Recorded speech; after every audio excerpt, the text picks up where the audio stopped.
L'Éternel est ma lumière et mon salut. De qui aurais-je crainte? L'Éternel est le soutien de ma vie. De qui aurais-je peur? De qui aurais-je peur?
Alors nous allons aborder maintenant, par la grâce du Seigneur, la deuxième partie de cet enseignement concernant l'orgueil. Est-ce qu'on peut prier? Tant de Père, merci, alors que tu nous conduis, ô Dieu, en nous montrant le chemin subtil de ce péché qui est enfui, tellement subtil, ô Dieu, comme un serpent de mer qui est enfui dans nos vies. Mais alors que nous abordons cette deuxième partie, nous prions que tu nous diriges comme tu nous as guidés dans la parole, tu nous as navigué dans la parole, ô Dieu. Guide-nous, Père de gloire, et révèle ces caractères-là encore à nous. Car à ce moment, sur Dieu de gloire, tu désires que nous marchions dans la voie de la vérité totalement et que ces choses-là ne viennent pas, ô Dieu de gloire, s'entacher à nous. Tu veux, ô Dieu, que nous marchions dans une voie sainte et que nos frères d'antan qui sont tombés dans ces choses-là, et tu as mis ces choses par écrit pour notre instruction. Seigneur, nous te rendons grâce déjà pour ta parole, car si ça n'avait été écrit, comment devons-nous savoir que nous sommes orgueilleux? Merci pour cela, Père. Merci pour ta grâce, merci pour cette seconde partie. Merci, ô Dieu de gloire, pour la force de ton esprit que tu nous accordes maintenant au nom de Jésus. Amen. Amen. Voilà.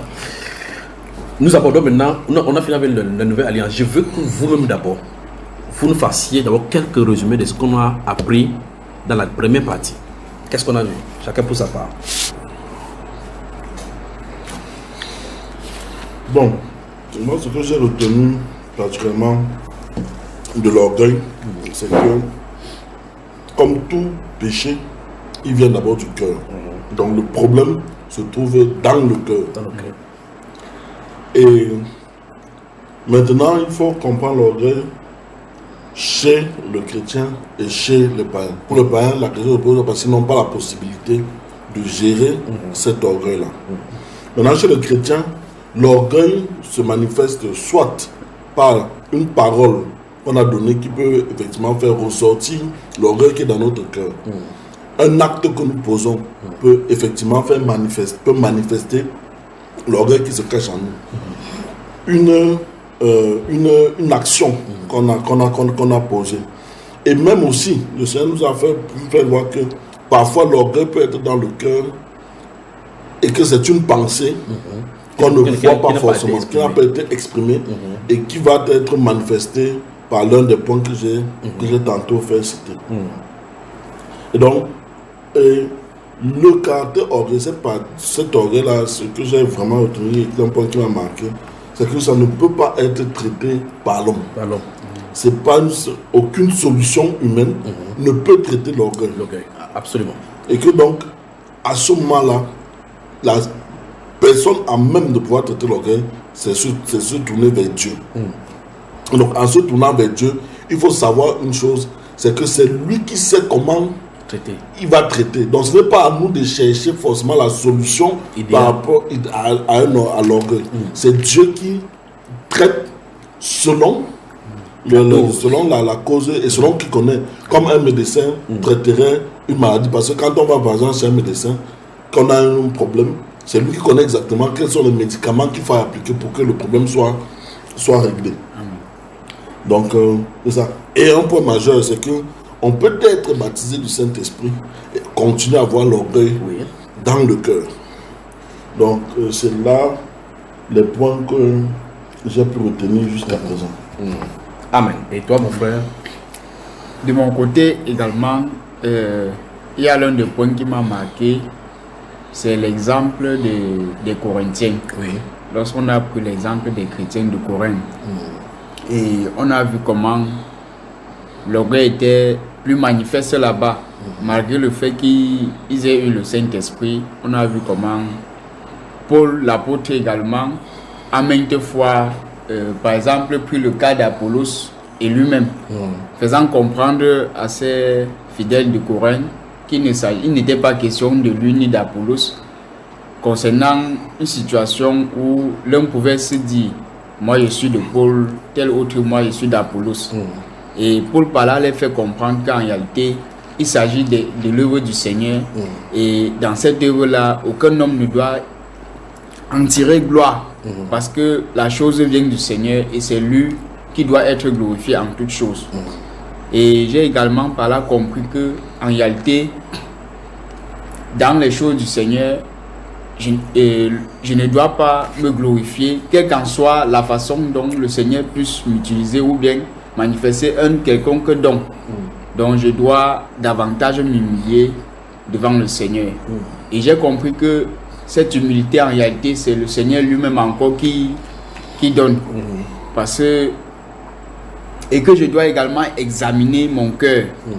Parce que, en réalité, si je ne fais pas un examen profond dans les Écritures, par rapport à cela, je ne pourrais même pas parvenir à réaliser qu'il y a cet orgueil-là.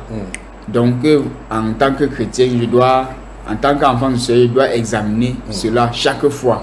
Parce que le problème émane du cœur. Et on a vu cela on a pris l'exemple de Marc. Lorsque le Seigneur dit dans Marc 7 là-bas que c'est du dedans, c'est du cœur que vient l'orgueil. Et le problème touchant le cœur également, j'ai compris en réalité, parce qu'on a touché également dans Timothée concernant le cas des évêques, que l'évêque ne doit pas être un nouveau converti, de peur qu'en fait d'orgueil, il ne puisse pas tomber sous le jugement du diable. Parce que la Bible révèle que la connaissance enfle. Donc, et par là également, on a touché 1 Jean, le verset 16, où j'ai 1 Jean 2, autant pour moi, le verset 16, où également le Seigneur nous faisant état de l'orgueil de la vie. Donc, et là également, j'ai compris que en réalité, liant cela à Jacques chapitre 4 qu'on a lu, j'ai compris qu'en réalité, je peux avoir les pensées orgueilleuses du simple fait que je puisse chercher toujours à prendre la place de Dieu. Donc, tout ce que je fais sans consulter Dieu, donc, révèle en quelque sorte que j'ai en moi les pensées orgueilleuses. Donc, tout ce que je peux faire sans que Dieu, donc en mettant Dieu de côté, j'ai ces pensées-là en moi. Ok, maintenant. Ce qui ressort dans la première partie que nous avons lue, c'est qu'il s'adressait spécifiquement aux chrétiens. Bon, regardez maintenant pour le cas du monde. Combien de gens du monde pensent à Dieu même pour dans les projets? Regardons le pourcentage. Parce que quand tu l'as souligné avant qu'on ne prenne la pause, quand tu as parlé de l'orgueil de la vie, est-ce que ce serait faux de dire de manière systématique que ceux qui sont dans ce monde sont personnes orgueilleux? C'est ça qui, en fait, j'ai dit dans mes propos que l'homme est naturellement orgueilleux, même qu'il le veuille ou pas. Mais l'orgueil dont il parle de la Bible, maintenant, on parle aux chrétiens que ça ne doit pas être avec vous. Parce que l'orgueil de la vie, c'est pour qui d'abord? Ceux qui sont du monde sont là pour faire. On dit que ça vient du monde. Or, quand quelqu'un n'est pas en Christ, il est des choses du monde. Donc, il s'attaque naturellement là-bas. Ça se manifeste là-bas. Maintenant, avant que je souhaitais. Qu'est-ce qui t'a poussé à poser cette question? Parce que la question, c'est boire encore une gorgée là-bas. Boire une gorgée, pardon, c'est bon. Mais c'est déjà fini. Tu vois, comme ça tombe sur le cœur là. C'est quand même un peu ça. Qu'est-ce qui t'a poussé à poser la question? En fait, ce qui m'a poussé à poser la question, c'est que parce que chaque fois quand je lis je parcours les Écritures, il y a un aspect qui m'interpelle par rapport à l'orgueil. Je vois que c'est l'un des péchés pour lesquels Dieu vraiment a eu à exercer un jugement terrible dans les Écritures. Parce que lorsque je vois même le cas de Lucifer, lorsqu'il a été chassé. Il n'a pas été chassé à cause de l'adultère, à cause de quoi, la fornication. Il a été chassé à cause de l'orgueil. C'est terrible. Et quittant de là, ça m'a beaucoup interpellé. Comme nous sommes dans la phase du Nouveau Testament, de l'Ancien Testament, on va jeter coup d'œil là-dessus. Et quittant depuis l'Ancien Testament, j'ai vu certaines personnes qui ont été disgracées devant Dieu à cause de cette attitude de l'orgueil également. Et allant jusqu'à toucher la nouvelle alliance, en fait, j'ai vu comment le Seigneur reproche cela à ses enfants. Et à cela, je voulais relier l'humilité parce que je me posais toute la question de savoir comment donc être humble selon Dieu. Et tu vois, et attends, nous avons vu que le caractère de l'orgueil, personne ne peut le traiter. Personne ne peut traiter cela. Donc, il faut que c'est Dieu. De l'autre côté, on voit que l'antidote de cela, le contre de l'orgueil, c'est l'humilité. Comment on fait pour enlever l'orgueil? Tu ne peux pas le faire. Comment on fait pour que l'humilité entre de ce côté? Ça, tu ne peux pas non plus le faire. Parce que en réalité, l'humilité, c'est l'un des fruits de l'esprit. Donc ça veut dire que le Saint-Esprit vient l'établir. Quand on dit ayez en vous le sentiment qui était en Christ, le cœur existant en forme de pour regarder, c'est-à-dire qu'il y a ce caractère d'humilité. Or, ce caractère, tu ne peux pas construire, pas bien plus que les caractères même que tu as qui sont mauvais, c'est même toi qui les as construits. La société peut construire le caractère, tu peux être influencé par des événements de la société et ça construit des choses en nous. Un enfant qui grandit à New Belgique ne se comportera pas comme celui qui a grandi en France. Parce que dans certaines zones, il y a un style de vie qu'on y vit. Et quand tu grandis dans cette atmosphère-là, ça construit en toi des pensées, des caractères. Et ce sont ça qui sont les bases de ton comportement. Tu vois, quand tu vois quelqu'un qui a vécu dans un endroit, tu prends un enfant qui a vécu, qui est né dans les bombes en Afghanistan. Il est né, le premier jour, il attend de boum, son cadeau d'anniversaire, c'est boum. Il voit quelqu'un, son père est mort devant le sang qui coulait. Donc quand il est né, il voit du sang haut là-bas. Il ne verra pas la vie d'un être humain, ou bien quand vous engorgez le bœuf, des gens meurent comme celui qui est quelque part, il n'a jamais vu le mort. Les réactions ne sont pas identiques par rapport à ce qu'il a vécu. Tu vois, donc les caractères en nous sont construits même sans à notre insu. Le Saint-Esprit, de la même façon, plus nous approchons de Dieu, plus son caractère transparaît en nous. Plus on se rapproche. Je crois qu'on va voir cela si le Seigneur le permet. On aborde la deuxième partie maintenant par rapport à l'Ancienne Alliance. Quand je suis en train de regarder dans l'Ancienne Alliance, il y a des choses amusantes qu'on va voir maintenant. Et beaucoup de ces choses seront connexes par rapport à ce qu'on venait de voir dans la Nouvelle Alliance. Mais pour une fois, jamais on commence par l'Ancienne Alliance, on va dans la Nouvelle. Maintenant, on commence maintenant plutôt par la Nouvelle. C'est bien cela parce qu'on voit clairement que nous sommes de la Nouvelle Alliance. Et on voit clairement que Dieu parlait ça nous parle directement à nous, pas à ceux du monde. Parce que tu vas aller voir comme ça, tu peux dire à quelqu'un dans le monde que ne sois point orgueilleux, il ne peut pas ne pas être orgueilleux, il le sera. C'est aux chrétiens que ces choses-ci, ça se passe. Ouais, maintenant, oui. Juste avant que tu n'entres dans l'Ancienne Alliance, parce que je suis vraiment, je sais pas pourquoi mon cœur s'appesantit sur l'orgueil de la vie. Oui. Donc ça veut dire que tous les différents styles de vie, parce que tu as parlé ici de l'enfant qui est né en France, oui. L'enfant qui est né en Afghanistan, oui. L'enfant qui est né en Nouvelle-Banque, l'enfant qui est né à Bonaprise, oui. Qui ont deux styles de vie différents. Oui. Mais tous en fait, tous ces styles de vie-là, c'est style de l'orgueil. C'est l'orgueil. Oui, c'est style de l'orgueil différemment manifesté dans différentes. Parce qu'on voit par exemple, je prends le cas d'un pays comme la France qui a été connu pour être un pays humaniste. Oui. Et il y a beaucoup d'œuvres humanitaires. Donc, s'il y a cette par exemple, quand il y a un cas grave, ils s'en vendent. Ils vont s'entraider. Oui. Tu vas voir, les gens vont s'entraider, on va lancer un appel pour tout le monde côté. La manifestation. La manifestation. Lorsque l'on voit ça de prime abord, c'est bon. On se dit, qu'est-ce qu'il y a de mal? Parce que si tu viens, tu dis que ça c'est de l'orgueil. C'est de l'orgueil. Parce que on dit même que ça fait la fierté de la France. De la France. Donc les gens se sentent ils se tapent le poumon. Ils se tapent la poitrine pour dire que c'est humainement que nous faisons. C'est une manière de dire qu'en fait nous n'avons pas besoin de Dieu. Nous n'avons pas besoin de Dieu. Pour nous en sortir. Exactement. C'est terrible. Merci encore pour la question. D'accord. Quoique pour l'Ancien Testament, tu vas encore prendre une. C'est déjà fini là. C'est fini. C'est bon. Tu es sûr? C'est bon, c'est bon.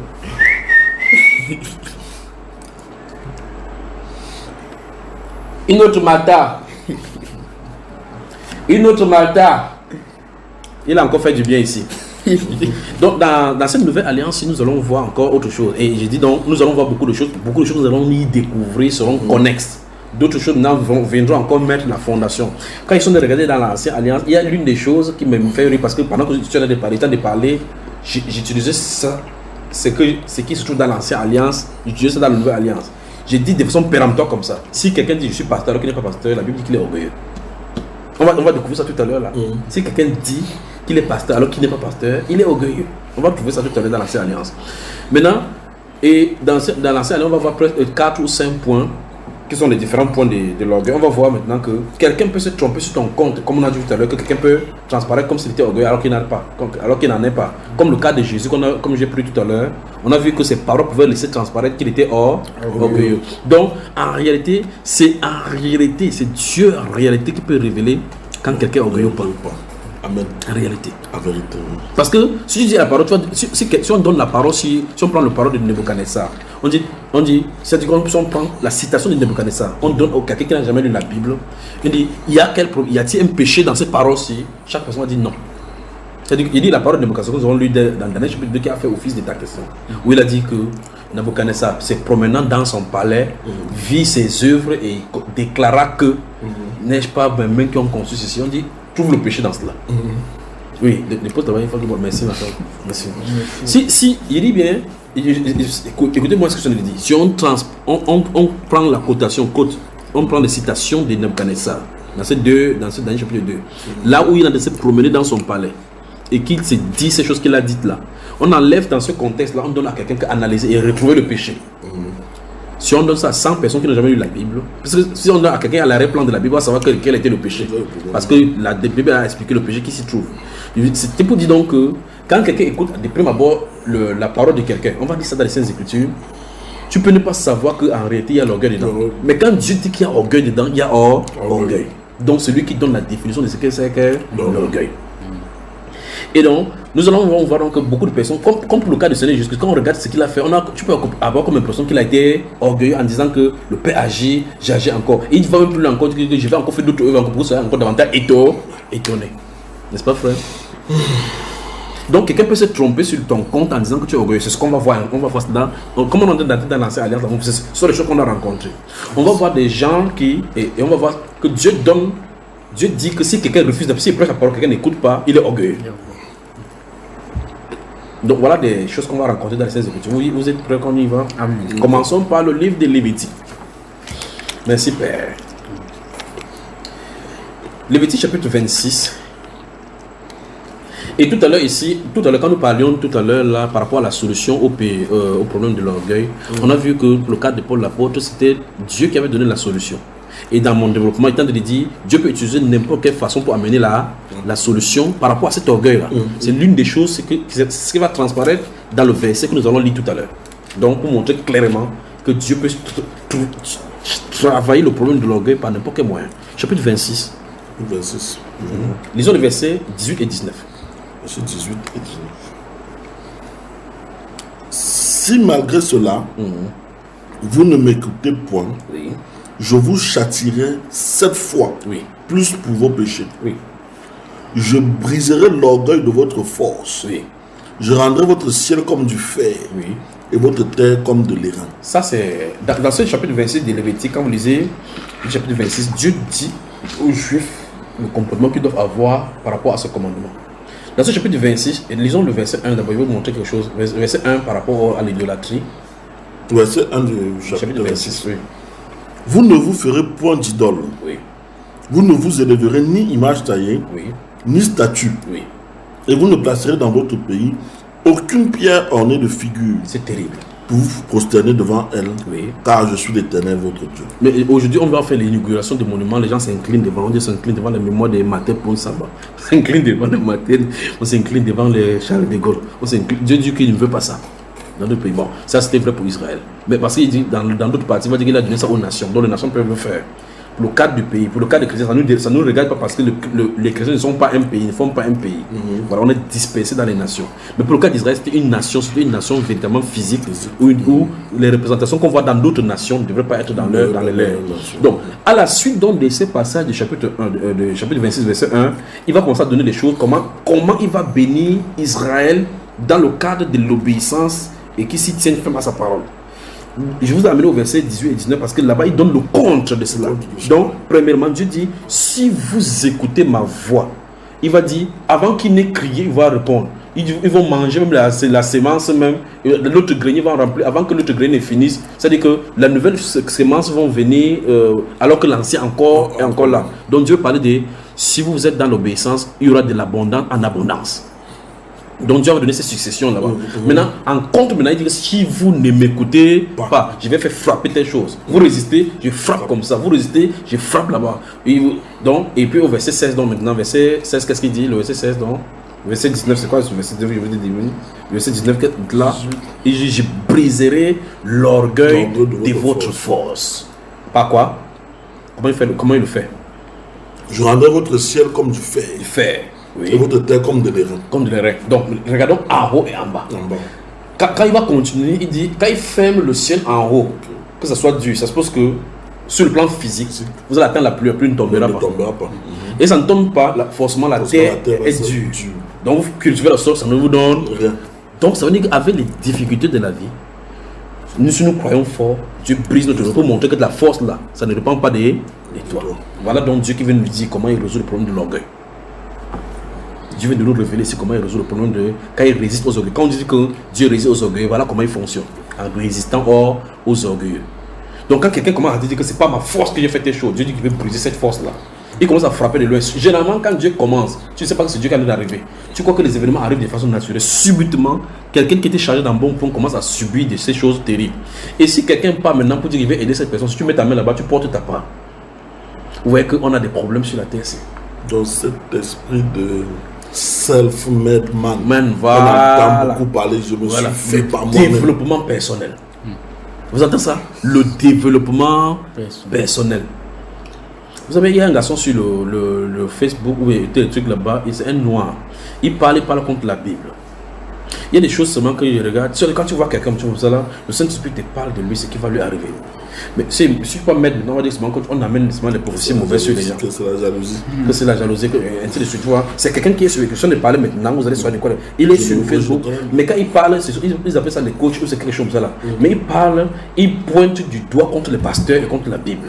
Quand je dis, mais comment quelqu'un, s'il peut faire ses activités pour avoir son argent, avoir ses vues, pour avoir l'argent, pourquoi ne pas faire cela tranquillement, mais il vient mettre du doigt contre la Bible. Je dis à ma femme, comment un être humain peut rester chercher la malédiction sur lui. Jusqu'à ce qu'il s'adresse au pasteur ou à la Bible, qu'on ne construit pas une nation, ou bien on ne construit pas une vie en devenant dans la prière. Ben c'est terrible.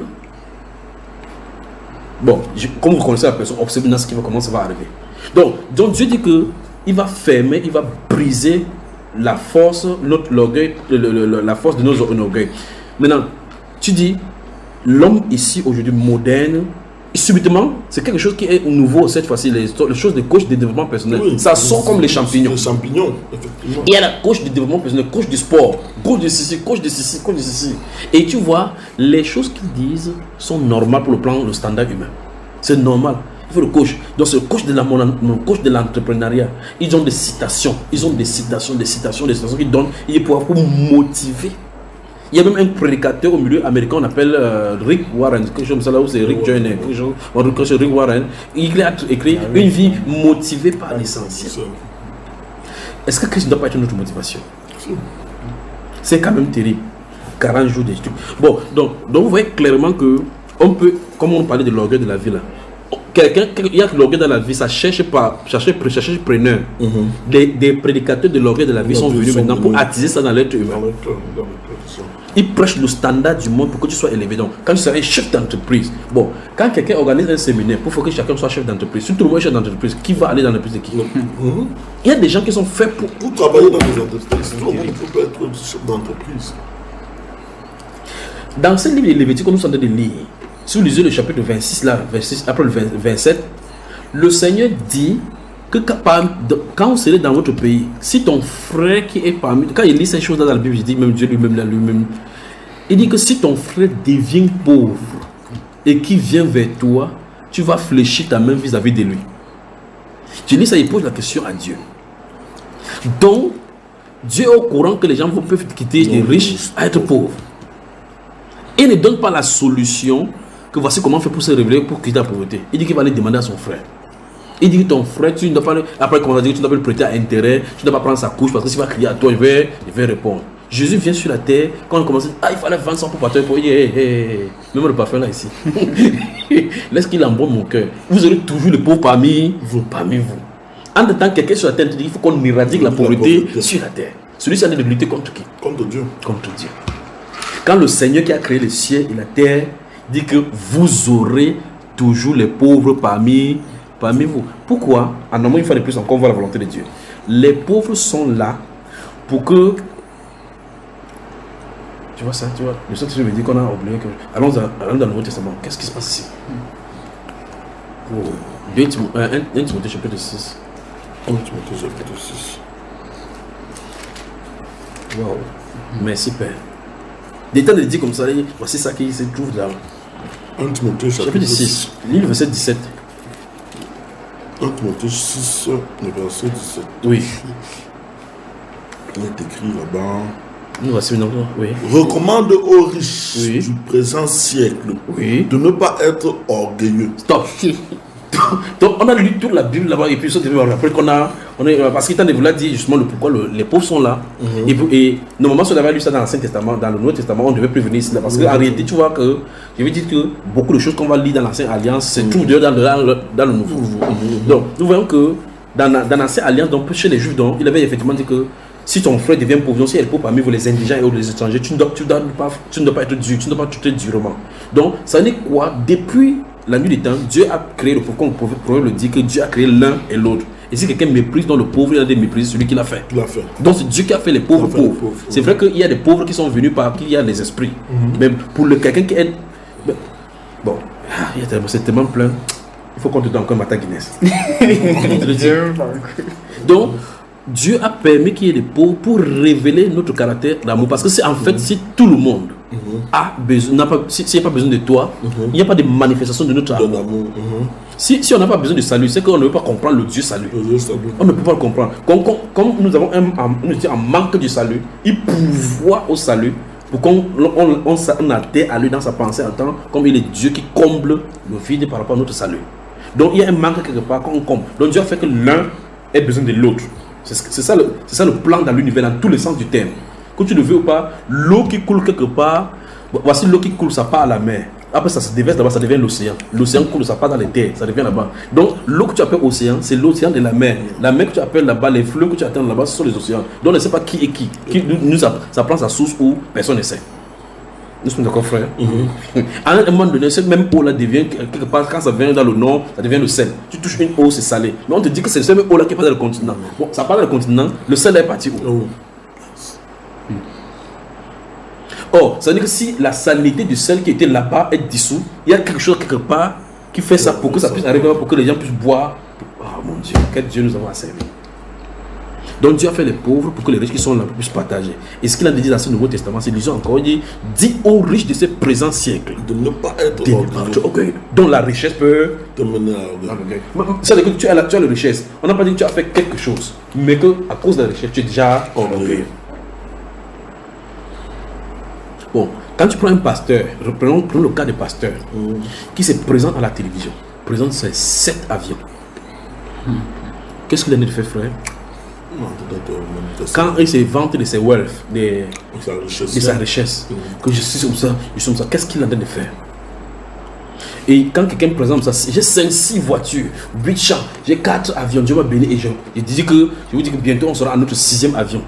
Et les gens se lèvent, ils applaudissent.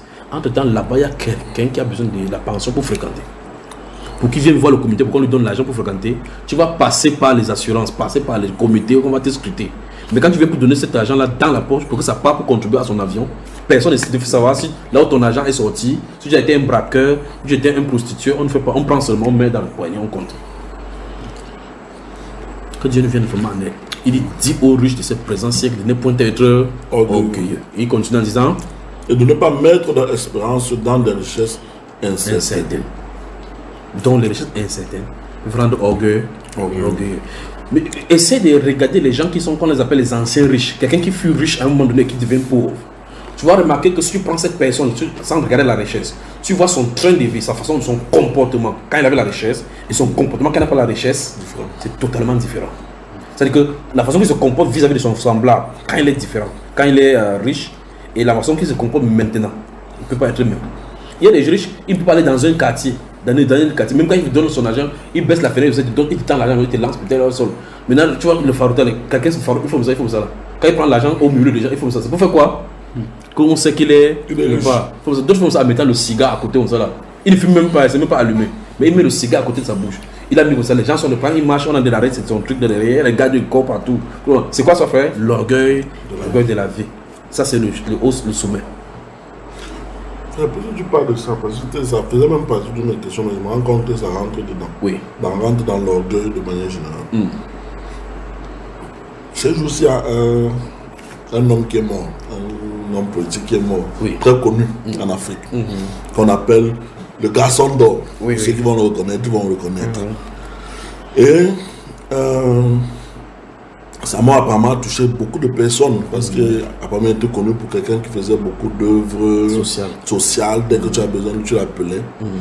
Et il y a je suivais ça hier qui m'a marqué. Il disait, comment est-ce que Dieu peut-il rappeler ou prendre quelqu'un à qui les mamans qu'il a aidé disent tout le temps que Dieu te bénisse. Mais que c'est quel genre de bénédiction alors que Dieu ne donnerait pas à ce monsieur, parce que pour lui, il ne comprendrait pas que comment avec tant de personnes qui ont dit que Dieu te bénisse, que Dieu te bénisse, que Dieu te bénisse, que Dieu te bénisse, aujourd'hui le voilà qui est en train de partir, d'autant plus alors qu'il a beaucoup de bouches qui le bénissent. Il y a beaucoup de bouches qui le bénissent. C'est ça, en temps de fond, oui. En temps de fond. Donc, quand j'ai écouté ça, je me suis posé la question de savoir. Surtout qu'on connaît la vie de ce monsieur-là. Il était le chef de la loge maçonnique de son pays, avec tout ce que cela peut comporter. Je me suis posé dans la question de savoir, quand j'ai écouté ça, quand on dit Dieu te bénisse là, qu'est-ce que ça veut concrètement dire? Et est-ce que Dieu donc bénirait ou bénit une personne dont la source de revenus n'est pas normale, n'est pas dans ses mains? Ok. Au moment où tout le monde dit que Dieu te bénisse, Dieu te bénisse, que Dieu te bénisse, parce qu'il a fait apparemment énormément de bien aux gens. Et la source de ses revenus, pour une bonne partie, n'est pas claire, n'est pas dans les voies normales. Ok. Ouvrons la Bible. Proverbe. Tu vas lire dans Proverbe, et puis quand tu vas lire, il va parler. Proverbe chapitre 20.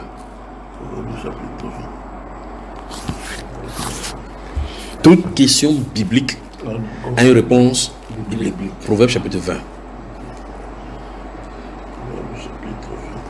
Et quand tu vas lire, il va parler maintenant de la loge dans laquelle il se retrouvait et le principe de la loge. Disons le verset, chapitre 20, verset 21. Qu'est-ce que ça dit? Proverbe chapitre 20, le verset 21.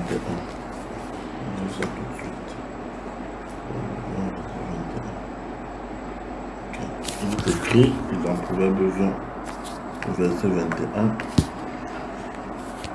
21. Un héritage promptement acquis dès l'origine ne sera pas béni quand viendra la fin. Ok. Qu'est-ce que ça dit là? Un héritage promptement acquis. Quand on dit promptement, on peut penser acquis. Mais je pense que promptement ici. Lis dans ta version bizarre qui est souvent avec nous là. On voit maintenant que c'est ça, la version bizarre dit. Je vais lire un peu dans, oui.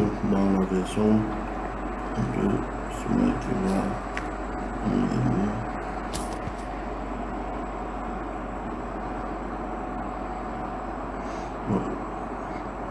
Il n'y a pas de bénédiction durable sur une propriété acquise d'emblée avec précipitation. Voilà. Bon, la pensée qui est derrière, c'est que la richesse que tu as acquise de façon frauduleuse. Frauduleuse, exactement.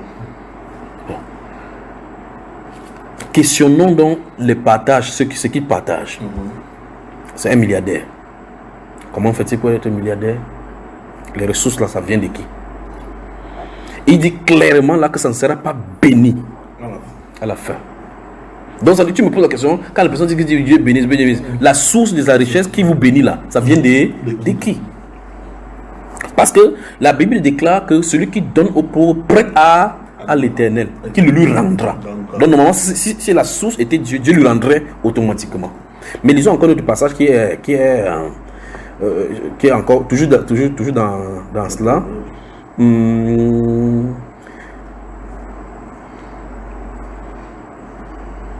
Chapitre 16. Lisons le verset 19 du chapitre 16. Qu'est-ce que ça dit? Mieux vaut, verset 19, n'est-ce pas? Chapitre 16. Okay. Mieux vaut être humble avec les humbles que de partager le butin avec les orgueilleux. C'est moi qui ai écrit ça. Hein? Ok. Maintenant, allons au chapitre 29.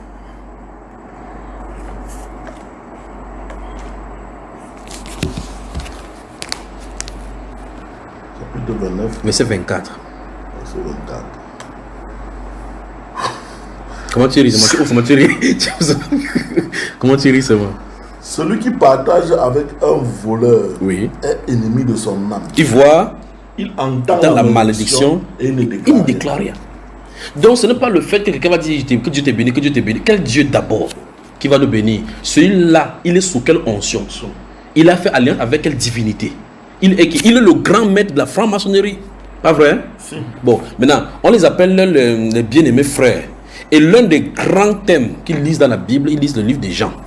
Le livre des 1 Jean. Il dit bien, la franc-maçonnerie lit beaucoup le livre de 1 Jean par rapport à l'amour. Il parle beaucoup par rapport à l'amour. C'est pour ça que l'humanisme se manifeste beaucoup. Il parle de caractère amour qu'il faut manifester. Tu vois cela? Alors la question que je pose c'est, il manifeste l'amour sans l'esprit de l'amour, en rejetant la personne qui est amour. C'est Moloch. C'est le Dieu enfant qui est c'est la divinité de leur enfant qui est le secours. Bon maintenant, quand ils prennent, ils disent, les personnes sont de partager le butin. C'est-à-dire que tu connais que c'est un franc-maçon, mais tu partages avec lui. Si tu es ennemi de ton âme, c'est ce que la Bible déclare. Donc, regardons la personne qui le fait, d'où viennent ses richesses et ce quelle divinité, ce quelle onction qu'il fait. Quand il veut vous donner les richesses, dans son temple, en tant que grand maître, quand il fait ces choses, quand il veut vous donner là, qui est derrière lui pour le donner? C'est la malédiction. C'est vrai qu'on ne salue pas le mémoire des gens, mais il faut quand même dire la vérité. On parle de Pierre ici, on a parlé de Paul, ce qu'il a fait, on a parlé de Jean, ce qu'il a fait, mais notre modèle ici, on ne dit pas qu'on ne parle pas de gens, on dit qu'au Dieu de quelqu'un ne parle pas. Les gens, on a parlé de Moïse ici, jusqu'à quitter ça, non? On a parlé de Corée ici, là, on a fini avec lui. On a parlé de Paul, on a parlé de tous les gens là. Mais, donc répondons à ceci. Si quelqu'un veut faire les choses avec Satan, il dit que Satan te bénisse, il laisse le Dieu dedans. Si c'est pour Dieu, Dieu dit clairement qu'on ne doit pas partager le butin avec le voleur. On est d'accord, n'est-ce pas? Amen. Voilà, que Dieu vous bénisse. Amen. Continuons-nous. Donc, j'étais au niveau, parce qu'on a lu 1 Timothée chapitre 6, verset 17, où il a dit que dit aux riches de cette présence, c'est que dernier point autre orgueilleux. On voit clairement que posséder la richesse peut pousser à l'orgueil. Sinon, pour cela que quand tu regardes bien, tu vois les enfants de pauvres et les enfants de riches qui sont à l'école, l'orgueil commence à manifester dans les enfants. L'enfant reste à distance, il ne peut pas lire avec le... Oh, que Dieu nous fait en aide. Que l'enfant de l'autre ne peut pas jouer avec l'enfant parce qu'ils ne sont pas de même classe sociale. Vous voyez les films comme Isaora ou tous les autres trucs là, on dit, où tu vois un prince quelque part et dans une maison riche est tombé amoureux d'une petite pembèche à l'extérieur et que la famille ne veut pas parce qu'elle est... Vice versa, que ce soit l'homme ou la femme, on dit elle est famille d'une pauvre. Nous sommes d'une famille noble. On ne peut pas accepter des gens comme ça là. Par orgueil, on ne veut pas de pauvres au milieu de nous. Vous avez des films d'amour là, non? Ok. Continuons, nous rentrons dans l'Ancienne Alliance. Donc, ce qui transparaît dans Lévitique chapitre 26, là où nous avons commencé, Dieu nous a révélé qu'il a les façons pour briser notre orgueil. Il les brise par les circonstances. Et pour le cas d'espèce, il a dit clairement qu'il va fermer le ciel au-dessus d'eux et la terre en dessous. C'est pour dire quoi? C'est que si tu comptes sur la terre pour avoir des choses, comme tu dis que c'est toi qui sèmes que ça marche là, sème alors on voit. Comme tu comptes sur la pluie, que non, j'ai la pluie en abondance, j'ai l'eau en abondance, quand il va fermer le ciel et que ça ne va pas tomber dans la pluie, faire alors que ça marche alors. En termes de spirituel, quand vous allez crier, ça ne va pas répondre, il parle maintenant de la réponse à la prière, il va fermer, de ne pas donner accès à la prière. Amen. Amen. Donc nous avons vu clairement ici que Dieu peut résoudre le problème d'orgueil par les circonstances, c'est ce qui transparaît là-bas, par les circonstances. C'est terrible. On ne doit pas fonctionner hors de Dieu. On ne doit pas. Vous avez entendu ces paroles de l'Écriture dans le livre des Nombres, vous saurez ce que c'est qu'être privé de ma présence. Comment un être humain peut vivre sans Dieu? Comment? Deutéronome. Que Dieu vraiment vous bénisse. Dieu bénisse. Je me sens à l'aise. C'est le meilleur moment de ma vie ici. Dieu le sait. Le meilleur moment. Partagez la parole. Deutéronome chapitre 17. Verset 12 et 13. On va lire par deux fois là-bas. Il va parler de l'orgueil et la solution. L'homme qui, par orgueil, n'écoutera pas le sacrificateur placé là pour servir l'Éternel ton Dieu, ou qui n'écoutera pas le juge, cet homme sera puni de mort. Tu ôteras ainsi le mal du milieu d'Israël, afin que tout le peuple entende et craigne, et qu'il ne se livre plus à l'orgueil. Wonderful. Donc, ça c'est pas le Nouveau Testament, non? C'est qu'on vient de lire là, dans le Nouveau Testament, ça se trouve exactement par rapport au principe de l'autorité aux jeunes gens. Que la Bible parle aux jeunes gens qu'on ne devait pas se livrer à l'orgueil. Oui. Donc ici, la Bible nous dit que l'homme qui par orgueil n'écoutera pas. Donc tu dis que je ne l'écoute pas, il m'en fout de lui. Il dit que c'est par orgueil que tu le fais. Et il dit que le sacrificateur qui est placé, le sacrificateur est placé. Je crois qu'on a vu pour le cas de Corée, j'ai donné l'exemple tout à l'heure. C'est Moïse qui a été placé pour parler. Donc, pourquoi c'est seulement lui qui doit écouter? Je peux aller chez Dieu moi-même sans le faire. Il dit l'homme qui par orgueil n'écoutera pas le sacrificateur qui sera placé là, par orgueil. Et Dieu dit que il va faire telle chose pour que les enfants d'Israël apprennent à craindre, qu'ils ne soient plus orgueilleux. Donc on peut être orgueilleux en refusant d'écouter un serviteur du Seigneur. C'est terrible. Alors sur cette base là, écoutons bien maintenant. Combien d'entre les chrétiens sont allés sur YouTube et les plateformes chrétiennes, ou bien encore des multimédias que nous avons aujourd'hui, ont été influencés par ce qu'on a dit d'un ou d'un autre serviteur de Dieu, et qu'ils ont refusé que je ne l'écoute pas parce que, alors qu'il a été établi. Vous voyez le problème, n'est-ce pas? Donc quand quelqu'un dit que je ne l'écoute pas telle personne, c'est un orgueil. Alors c'est ce qu'on vient de découvrir là maintenant. Amen. Amen. On continue à déceler. Il dit l'homme qui par orgueil. 1 Samuel, chapitre 17.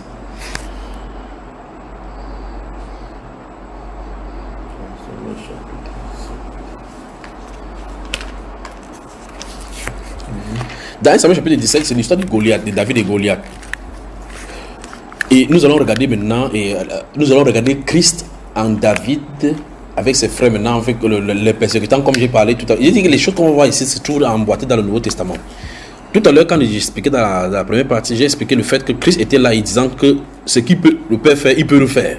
Il le fait jusqu'à présent. Ça a fait que les gens commencent à vouloir dire, ah, tu vas voir qu'il te vend toi-même. Tu es orgueilleux. On va voir ça maintenant en David.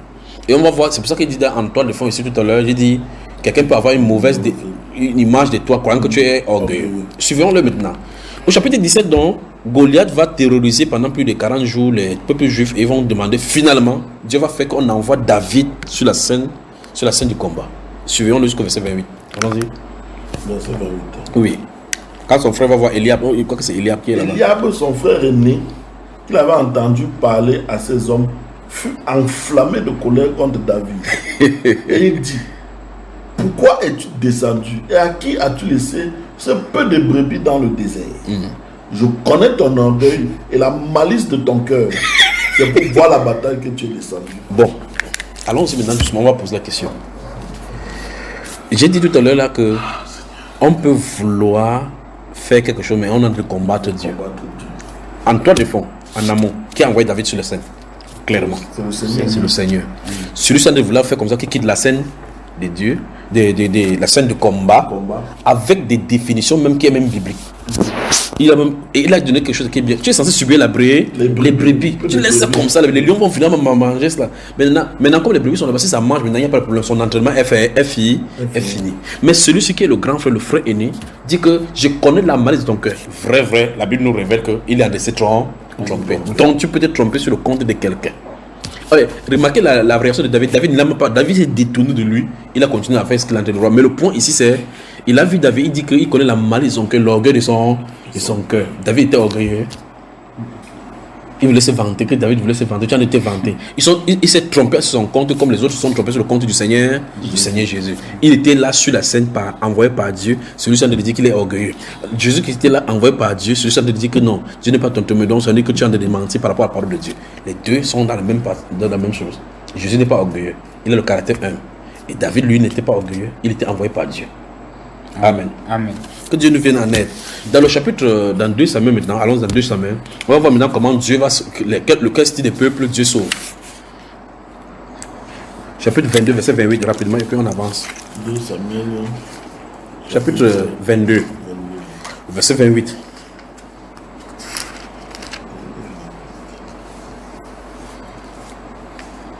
Il est écrit,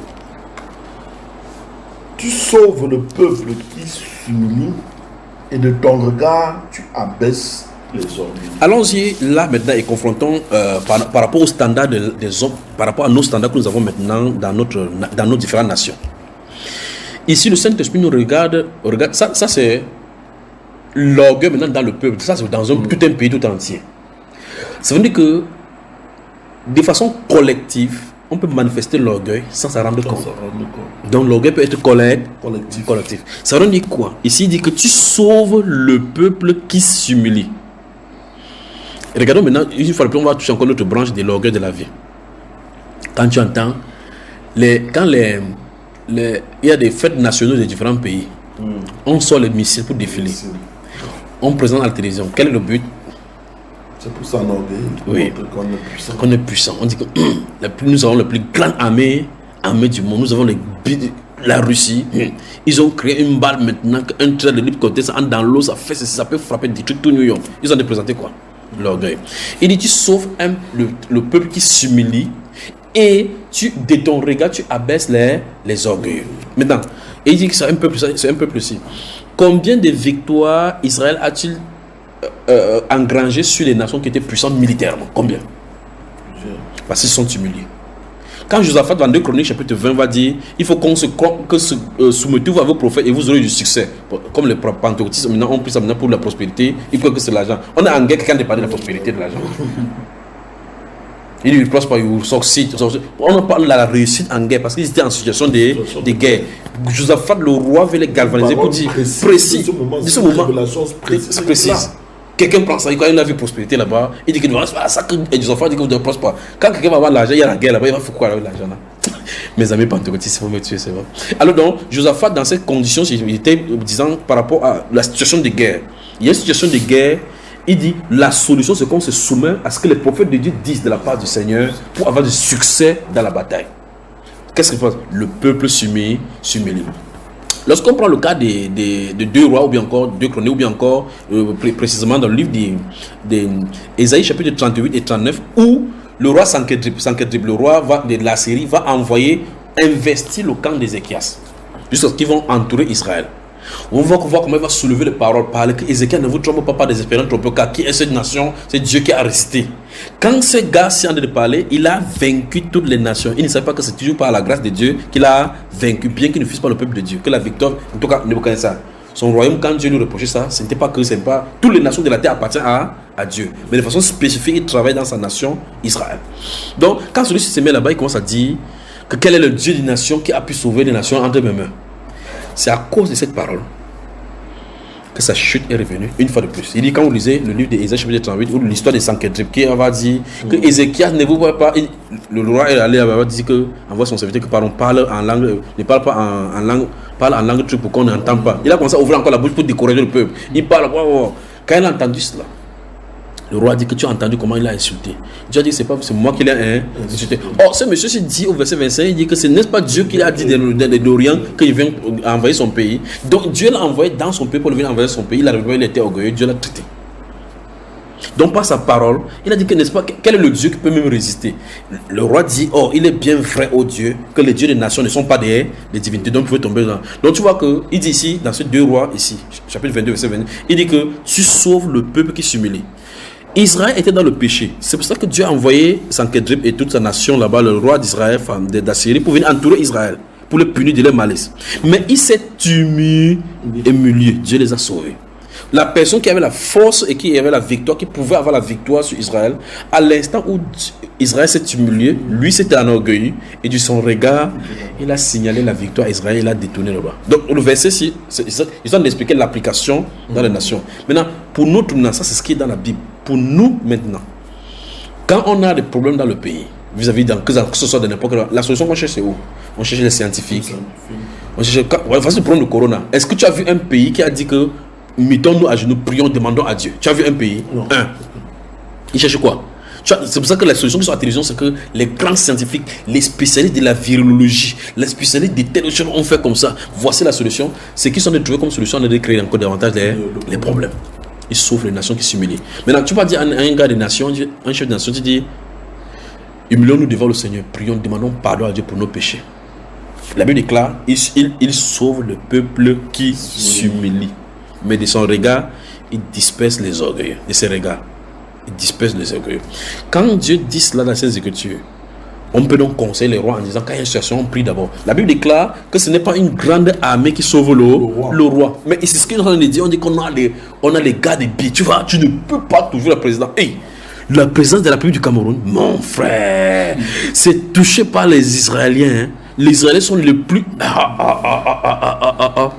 Ce sont des gardes du corps israélien qui les suivaient. Le président gabonais, le vice-président de la République de Guinée équatoriale est gardé par les Israéliens.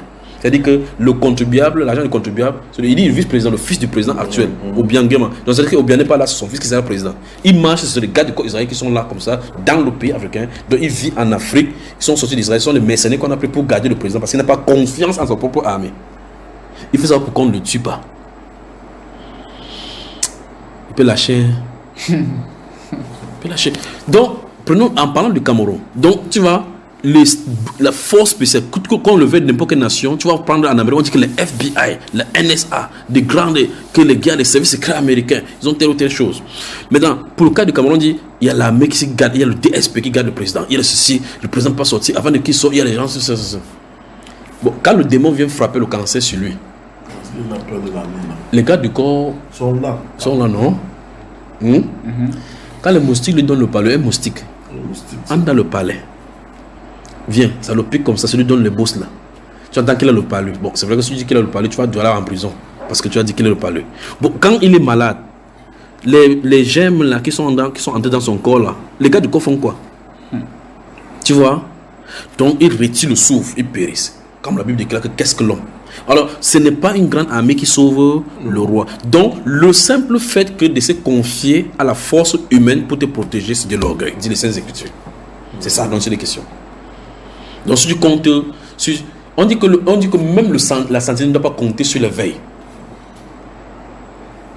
C'est pour ça que j'avais vu un militaire qui avait publié quelque chose et puis quelqu'un lui a répondu. Ça m'a beaucoup plu par la réponse que la personne lui a donnée. Donc, il a pris le truc des billes avec les armes. Il sait comment il est équipé comme ça, soldat en guerre. Il dit que vous pouvez dormir tranquille, nous veillons. Tu vois, sur les paroles qui peuvent être comme si c'était des paroles simples, mais des terribles pour attirer le truc. Donc, il veut dire, vous les Camerounais, soyons calmes, tranquilles, ayez confiance. Nous, les billes, nous veillons sur vous. Si le Seigneur ne garde, c'est lui qui garde en vain. C'est pas ça, frère? Amen. C'est ça. C'est terrible. Israël est là-bas comme ça, à la tête d'Israël, entouré des ennemis, non? Bon, avant qu'il y ait des trucs de barres anti-chats et tout le truc, quand Israël vivait là-bas, qu'il n'y a pas de cette technologie, comment on faisait pour qu'ils gagnent la guerre? Pourquoi on ne vient pas pourquoi les pays arabes ne viennent pas les envahir pour les détruire de la carte? L'ancien Mohamed Medjaou, c'est qui? L'ancien président iranien, le guide iranien, avait dit qu'il faut qu'on détruise la carte, non? Premier ministre iranien. Ouais. Il a fini son ministère, il a détruit Israël de la carte. Non. Qu'est-ce qui protège Israël? Mais il dit qu'il va tout autour de lui, il va construire un feu tout autour de lui. Ils sont la prune de ses yeux. Donc aussi vrai que les ennemis sont tout autour, aussi Dieu veille. Donc ce n'est pas les anti-chats ou bien quoi que ce soit qui gardent Israël. Alors, si un peuple se confie à Dieu, il dit, la Bible déclare heureux dans le peuple dont le Dieu est. Donc, autrement dit, tout peuple qui se soumet à son armée en disant que c'est l'armée, comment on se confie, que ce soit de façon particulière ou que c'est celui qui me garde, à cet instant, la Bible déclare que tu es orgueilleux. On peut continuer. Amen. Que Dieu nous vienne en aide. Maintenant, 1 Roi chapitre 1, lisons ça, c'est l'autre c'est amusant. J'ai dit ça tout à l'heure là, en parlant plutôt de pasteur. Lisons, regardons ça, vous-même vous voyez comment c'est amusant. Chapitre 1. Tu y es mon frère? Oui, 1 Roi chapitre 1. Quel verset? Verset 5 seulement. Adonijah, fils de Haggith, se laissa emporter par l'orgueil jusqu'à dire, c'est moi qui serai roi. Et il se procura un char et des cavaliers et 50 hommes qui couraient devant lui. Oui. Bon. C'est quelqu'un dit qu'on est le président élu. Mais vous avez fait dire des choses ici. Bon. Il y a des choses. Si il parle, vous allez dire que je suis en train de parler. Donc, mes raisons, c'est Alléluia avec le pasteur. Donc, les sons de pasteur. Parce qu'ici, on a parlé de roi, c'est même pas le pasteur, pas vrai? Donc, on dit qu'il se procura. Ça dit que il était dans ses pensées de roi au point où il s'est mis dans les conditions dont il y a des rois. Mais on parle de l'orgueil ici parce que lorsqu'il s'est proclamé déjà roi, il était orgueilleux. Il dit qu'Adonijah se livra à l'orgueil jusqu'à dire qu'il était roi. Donc comme il a dit qu'il était roi, ça montre clairement qu'il était orgueilleux. Il dit comme ça, il y a un autre roi. Donc défier l'autorité, c'est être orgueilleux. Mais tu vois que la personne qui peut défier l'autorité peut défier avec des arguments convaincants, en étant simple, en étant bien. Tu peux être instruit, même un grand professeur même de droit, mais la Bible dit que tu es orgueilleux. Suivez bien mon regard. En tout cas, vous êtes responsable de ce que vous entendez. Je suis responsable de ce que je viens de dire.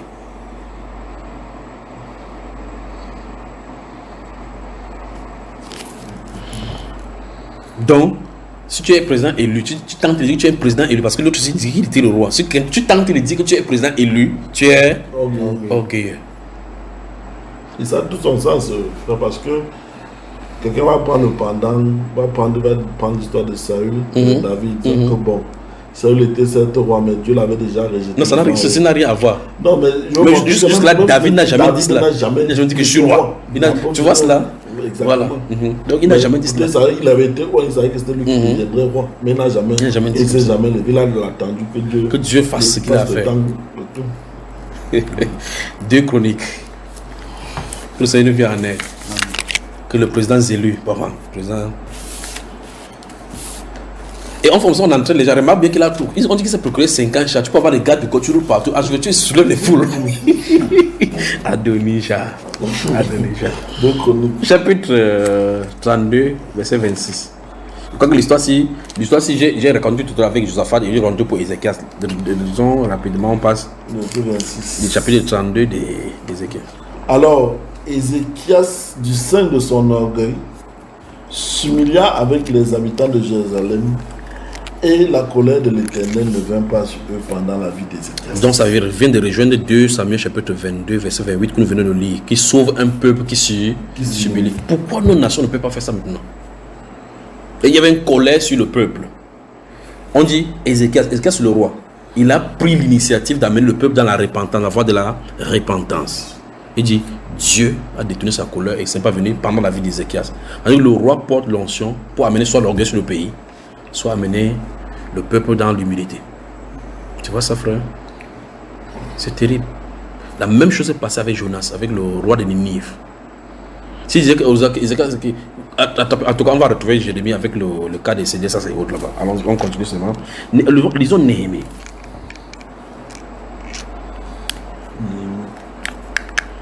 Chapitre 9, les versets 16 et puis les versets 29. On connaît dans l'histoire de Néhémie, mais disons rapidement ce que verset là, chapitre 9, verset 16 et verset 29.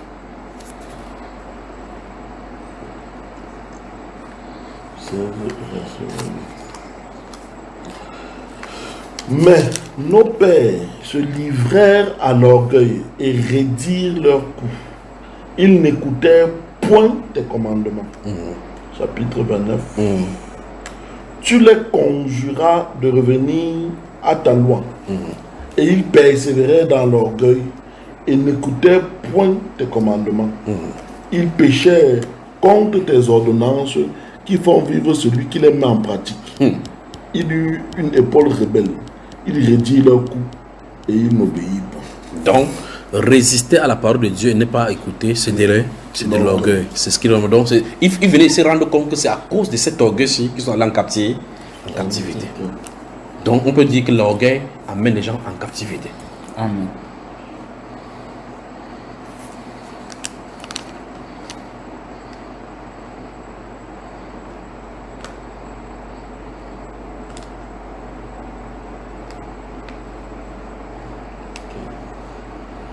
On y va.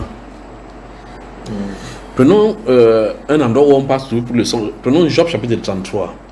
Job chapitre 33. C'est le verset 17 qui nous intéresse, mais lisons d'abord depuis le 14. Job chapitre 33, à partir du verset 14. Tu parles. Dieu parle cependant, tantôt d'une manière, tantôt d'une autre, et l'on y prend point garde. Oui. Il parle par des songes, par des visions nocturnes, quand les hommes sont livrés à un profond sommeil, quand ils sont endormis sur leur couche. Alors, il leur donne des avertissements et met le sceau à ses instructions, afin de détourner l'homme du mal et de le préserver de l'orgueil. Donc, Dieu révèle l'orgueil des hommes même par les songes. Par les songes. Le verset montre clairement que quand nous allons avoir les songes, il faut qu'on vérifie si les songes ne veulent pas nous conduire à être détournés de notre vie orgueilleuse. C'est ce que le verset nous enseigne. C'est terrible, pas vrai?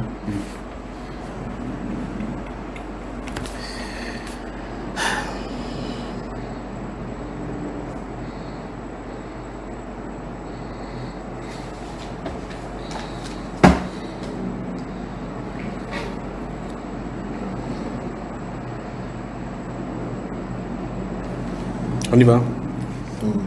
Prenons le psaume 73, versets 4, 5 et 6.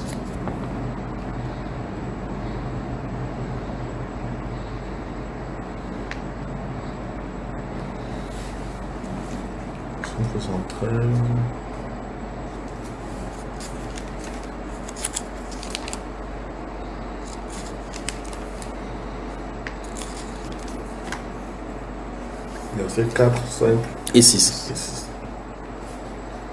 Rien ne les tourmente jusqu'à leur mort, et leur corps est chargé d'embonpoint. Ils n'ont aucune part aux souffrances humaines. Ils ne sont point frappés comme le reste des hommes. Aussi, l'orgueil leur sert de collier. La violence est le vêtement qui les embellit. Or, on voit clairement ici, une fois de plus, ce sont les gens du monde avec l'orgueil, l'extravagance de style de vie. Ils disent comme si rien ne les touche là-bas. Ils sont orgueilleux. Donc le simple fait qu'ils n'ont pas part aux souffrances humaines, de ce que tu vis là, c'est pour ça qu'ils peuvent se vanter maintenant que tu savais quel genre de Dieu. Lui, je ne sais pas si tu comprends. L'orgueil de la vie. C'est pour ça que quand tu vois, quand quelqu'un est chrétien véritablement, que tu connais la voie de la vérité, il faut vraiment rendre grâce à Dieu. Parce que le vêtement que les gens portent dehors spirituel, alors qu'ils sont dans l'opulence qu'on voit comme ça là, ils souffrent dans leur âme parce qu'ils n'ont pas la vérité qui les sauve.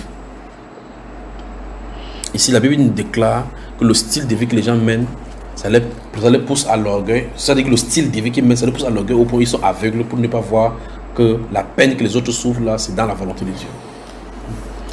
Proverbe, allons dans le proverbe.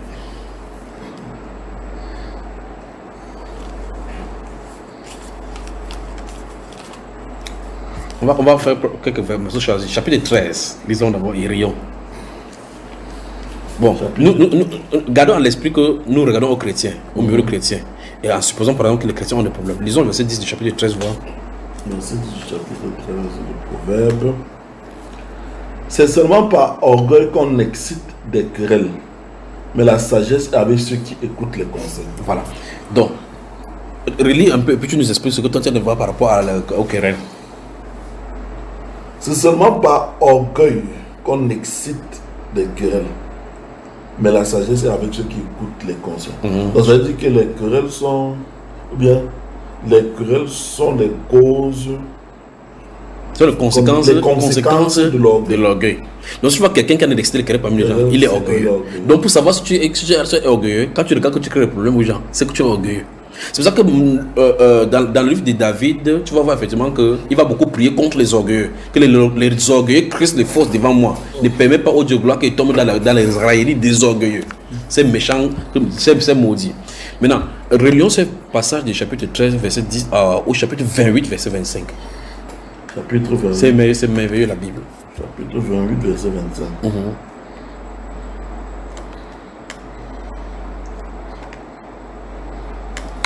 L'orgueilleux excite les querelles. Donc on voit clairement que c'est l'orgueil. Quand quelqu'un qui hausse le corps, il est orgueilleux. Ça veut dire que quoi concrètement? Arrêtez, nous avons ici un péché qui a beaucoup de manifestations. Donc tu vas voir quelqu'un qui va mettre la main dans la poche et il se vante de ses biens. On dit qu'il est orgueilleux.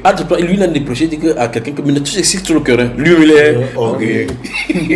Entre temps, quelqu'un n'a pas de Dieu, il ne veut pas répondre. On dit qu'il est orgueilleux.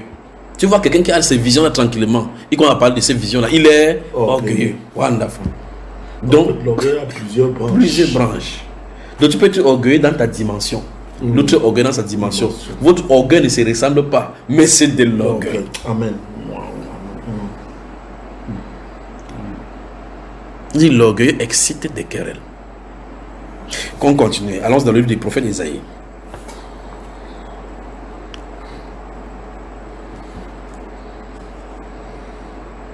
Chapitre 3. Chapitre 3. Verset 16.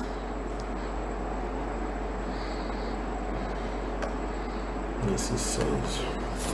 L'Éternel dit, parce que les filles de Sion sont orgueilleuses et qu'elles marchent le cou tendu et les regards effrontés, parce qu'elles vont à petits pas et qu'elles font résonner les boucles de leur pied. Bon. Ok. C'est pas maintenant, vous allez encore dire que je suis venu avec les femmes ici là. C'est pas maintenant, vous allez dire que je suis encore venu avec les femmes, vous allez dire que c'est toujours avec les femmes, toujours avec les femmes. Bon, maintenant, on laisse, on ne parle pas, non? On ne parle pas. Donc, le style de ta démarche, et même ça c'est pour les femmes de restitution, c'est vrai qu'on a parlé des filles de Sion, de Jérusalem.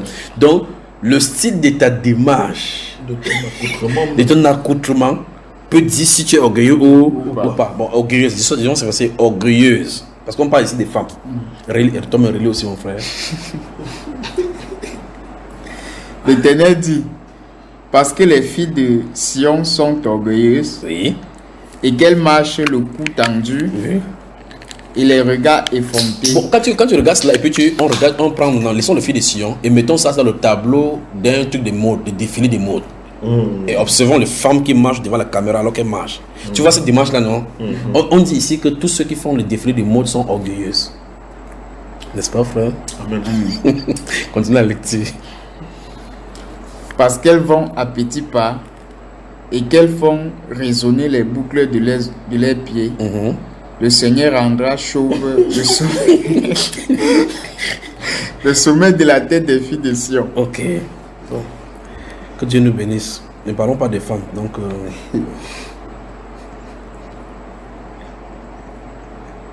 L'Éternel découvrira les nuisités. bon, si tu dis ça, et une femme est devant toi, qu'est-ce que tu lui dis? Je dis la même chose. Que quoi?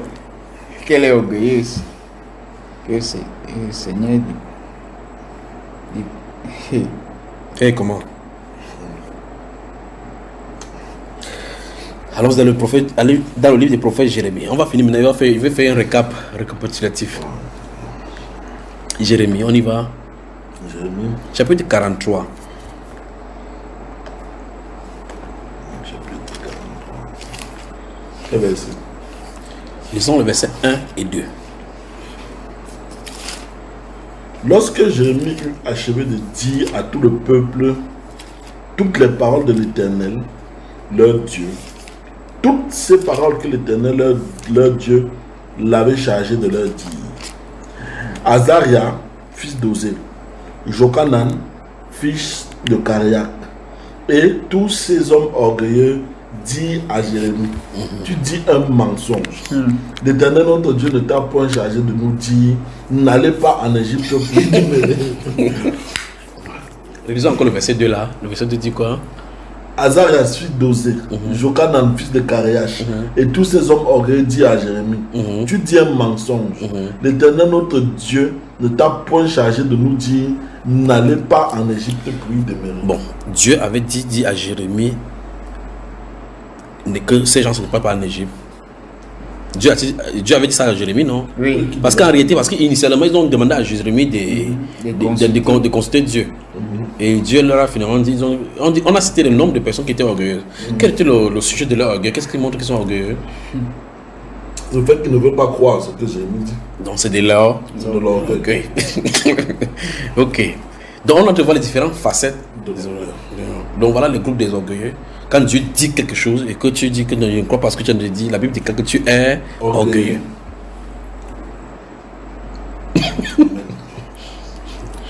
Ézéchiel, on a le prophète d'Ézéchiel cette fois-ci.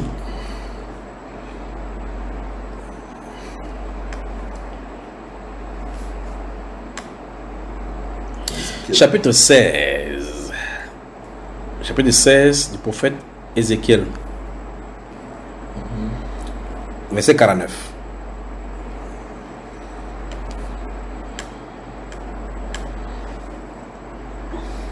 Verset 49 du chapitre 16. Voici quel a été le crime de Sodome, ta sœur. Oui. Elle avait de l'orgueil. Elle vivait dans l'abondance. Oui. Et dans une insouciante sécurité. Oui. Elle et ses filles et elle ne soutenaient pas la main du malheureux Oui. et de l'indigent. Donc, quelqu'un qui vit, il a l'abondance, vit dans l'opulence et qui ne soutient pas, ne regarde pas le pauvre à côté de lui. La Bible lui déclare qu'elle est comment? Orgueilleux. N'est-ce pas toi qui as posé la question? N'est-ce pas la réponse que la Bible donne? Donc toute question biblique a une réponse biblique. C'est terrible.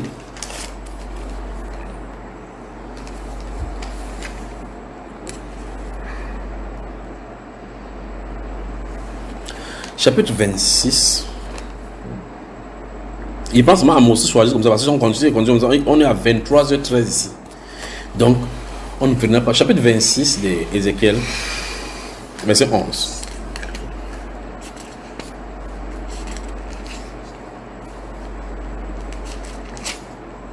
Pour le cas de Satan, on voit clairement dans le chapitre 14 d'Ésaïe où il dit: te voilà tombé du ciel, astre brillant, fils de l'aurore. Tu disais en ton cœur: je serai. Et ouais, on retrouve encore ce qu'on a vu dans Jacques aujourd'hui, que j'irai à ceci, je ferai comme cela, je ferai comme cela. Il veut prospérer sans Dieu. C'est terrible. Donc, il dit chapitre 26, verset 11. Qu'est-ce que ça dit? Il foulera toutes tes rues avec les sabots de ses chevaux. Il tuera ton peuple par l'épée, et les monuments de ton orgueil tomberont à terre. Le quoi? Les monuments de ton orgueil. Donc, on parle ici d'un troupe de l'armée qui va entrer dans la ville. Et quelque chose va tomber par terre. Et ces choses-là donnent ces choses initialement quelque chose qui donne la fierté. Si on parle par exemple en France, qu'est-ce qui est l'orgueil de la France? La tour Eiffel. Donc il y a des symboles dans la vie pour montrer que le pays est orgueilleux. Dieu appelle ça les monuments. La place de la réunification, le monument de la réunification. C'est pourquoi? C'est pour se souvenir que le Cameroun était désuni et puis on a unifié. Oui. Tu vois cela? La tour Eiffel. Frère, tu es allé à Paris, tu peux apparaître sans passer par la tour Eiffel. La tour Eiffel, on va se filmer sur les tas de fer. Ok. Donc, le monument de l'orgueil. Donc, l'extériorisation, pour montrer que le peuple est collectivement dans l'orgueil, ils extériorisent ça par ce qu'ils mettent là-bas qui fait leur orgueil. C'est ça que les gens viennent se filmer. Se filmer que voici l'orgueil. Donc, tu vois que c'est l'objet de leur dévotion, l'objet de leur adoration, ce qui fait leur fierté. De temps en temps, si ça se détruit, on dit que oh, voici c'est le symbole. Quand la tour de World Trade Center est tombée, c'est l'orgueil de l'Amérique qui a été frappé. Parce que dans n'importe quel film qu'on montrait, tu voyais cela, ça transparaissait là-bas. On a dit qu'on va frapper là-bas. Et Dieu dit clairement qu'il va entrer, il va fouler le pied, il va frapper dans votre monument, qui est le tour de votre orgueil. Que Dieu nous vienne en aide, d'accord, frère? Amen. Amos chapitre 6.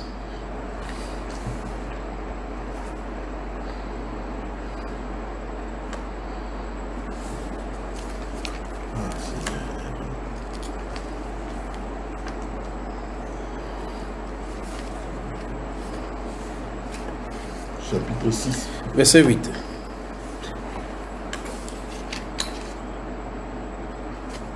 Le Seigneur, l'Éternel, l'a juré par lui-même.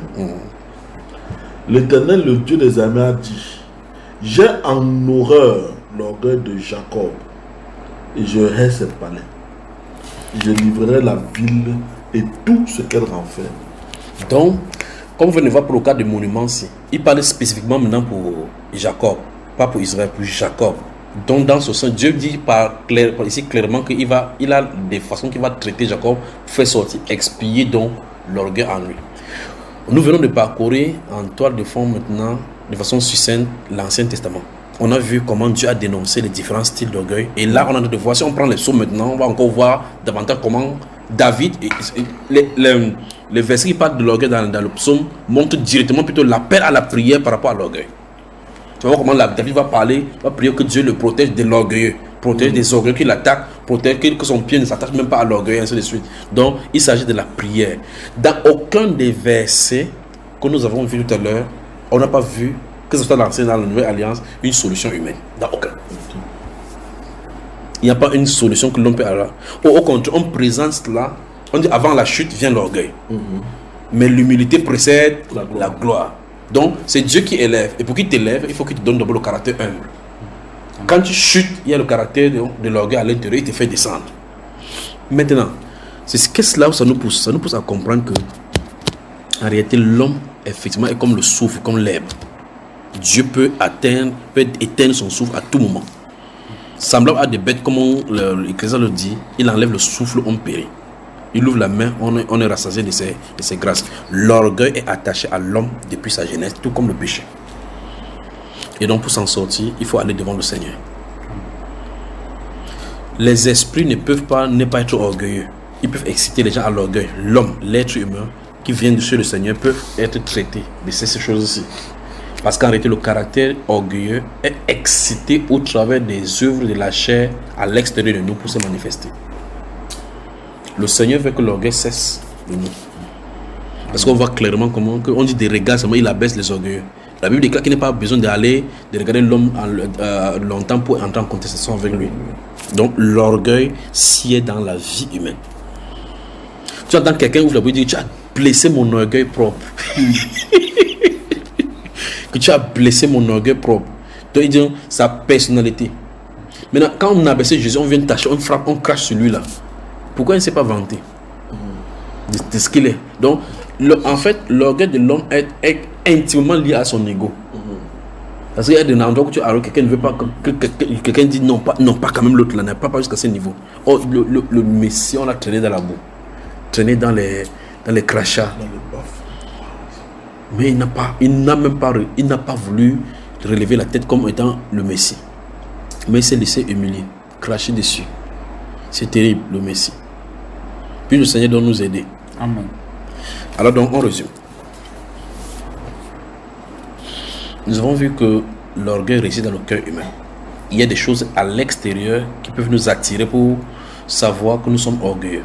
En examinant les choses une à une, on a vu que les pensées que nous avons en nous peuvent manifester que nous sommes orgueilleux ou pas. On a vu que le simple fait de dire une parole peut nous pousser, peuvent nous révéler notre caractère, le caractère orgueilleux qui se trouve en nous. L'une des révélations que nous avons vues ici, c'est que l'homme ne peut rien contre l'orgueil. C'est Dieu qui peut donner la solution. Et la deuxième chose que nous avons vue, c'est que tant que l'homme ne se met pas à l'examen personnel, et bien là, personnel, on peut être en train de servir Dieu en prêchant jusqu'à haute voix en étant orgueilleux. Que Dieu vous bénisse. Amen. Qui va prier à l'homme maintenant? Oui, on prend des questions là. Oui, il y avait une question qui était toujours là à l'anglais qu'elle m'a posée. Oui. Elle disait la perfection dans le caractère semble donc difficile à atteindre. Je parle de la perfection humaine. Oui. J'ai l'impression que le péché rôde toujours autour de nous pour nous rendre humbles, c'est-à-dire dépendants du Seigneur. Oui. Est-ce qu'on pourrait donc dire que l'orgueil et toutes ces choses nous permettent de garder notre humanité devant la divinité de Dieu? Absolument. Et qu'est-ce que donc la perfection selon le Seigneur? Voilà. Donc ça deuxième volet. Allons dans le premier volet. Dans le livre d'Éphésiens au chapitre 4, Dieu signifie que le but même pour lequel les prédicateurs sont donnés, c'est pour perfectionner le caractère de Christ en nous, pour que Christ grandisse. C'est-à-dire quand Christ, c'est-à-dire loin, ou bien quand le Messie est loin en nous jusqu'à ce qu'il grandisse en maturité, le caractère humble qu'il a, automatiquement nous avons. Donc ça dit que jusqu'à ce que nous soyons parvenus à l'image de l'homme fait, selon l'image de Dieu. Donc quand l'homme là va atteindre à ce niveau-là, ça va dire quoi concrètement? Ça veut dire qu'à chaque époque, à chaque maturité, c'est Dieu qui connaît quand le caractère est atteint. Et nous-mêmes, comme j'ai dit tout à l'heure, nous ne pouvons pas donner le standard en prenant le standard. C'est Dieu qui met du point en disant que tu es orgueilleux. Si Paul n'avait pas été devant le Seigneur, il ne saurait pas qu'il y a l'orgueil qui a de l'eau guidée. Et quand il a compris, ça veut dire qu'en racontant certains styles de songe, ça va permettre que les gens vont me regarder autrement. Et quand tu regardes, ils vont vous dire quelque chose maintenant. Est-ce que vous savez que passer seulement à la télévision rend orgueilleux? Il passait seulement à la télévision. Hello frère. Quelque part. Non, quand il va expliquer, vous allez y voir. On y va. Si tu passes à la télévision, il dit, quand il parle de télévision, parce qu'il sont de parler de l'image. L'image. On présente ton image au monde. C'est pour ça qu'on les appelle les stars. Quand quelqu'un a la télévision, on dit quoi hein? Les stars. Stars, ça veut dire quoi? Étoile. Ceux qui brillent, ceux qui sont en avant. Tu ne peux plus passer devant les gens n'importe comment. Tu ne peux plus vouloir t'habiller n'importe comment. Tu ne peux plus être dans n'importe quel milieu parce qu'on dit que tu es un personnage public. Tu vois là, ça nous amène. Parce que la télévision te fait fabriquer une image, une personnalité, que tu as une autre image, une estimation, comment on appelle pas une estime de toi-même, que tu ne peux te comporter n'importe comment. La télévision fabrique les orgueilleux.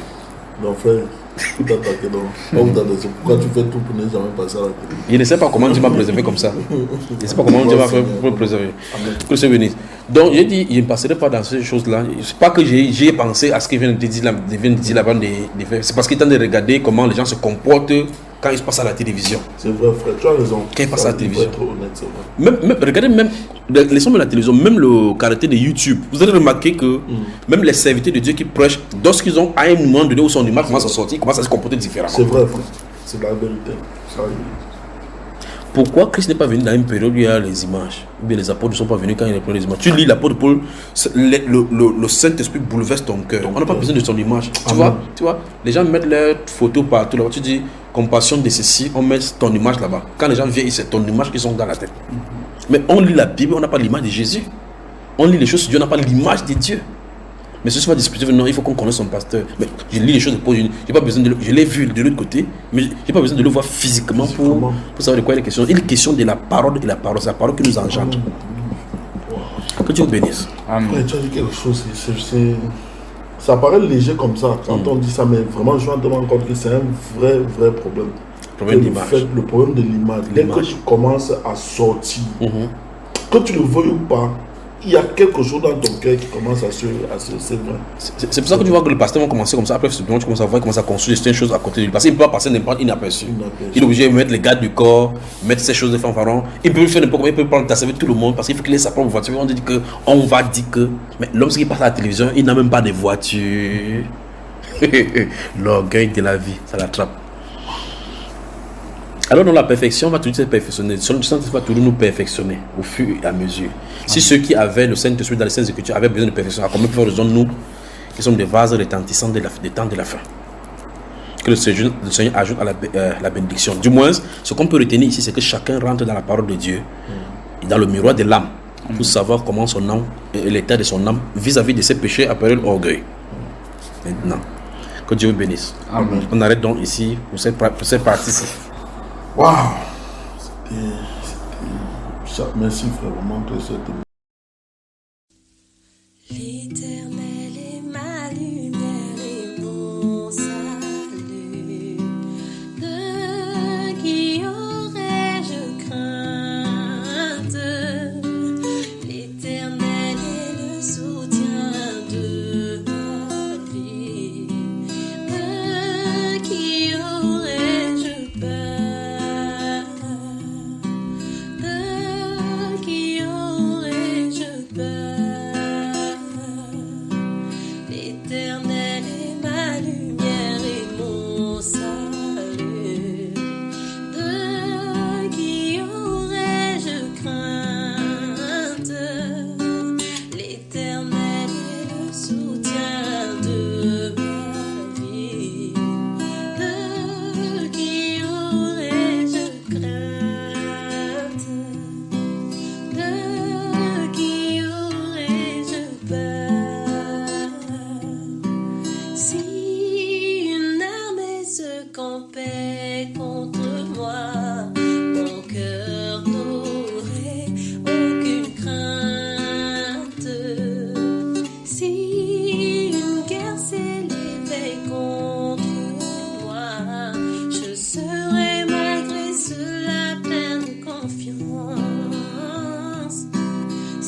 éternel Emmanuel.